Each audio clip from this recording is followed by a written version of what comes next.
Công mà không nhìn thấy điểm liên kết ở trên cột. Mình thiết kế này, cái hộp pin xung quanh. Đấy, lấy bản mã mắc kìm âm trong cái ốp đá trong thừa này. Rồi mình lắp cái cột lên, lắp cột lên trên này, hàn ra điểm này. Đấy, bắn keo, hàn hết cái bắn keo, nó nước khỏi giỏ đây. Hàn được hết thì tốt, nhưng mà bắn keo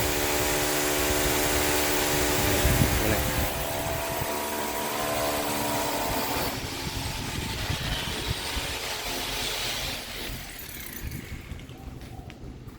Như đang lắp bên kia.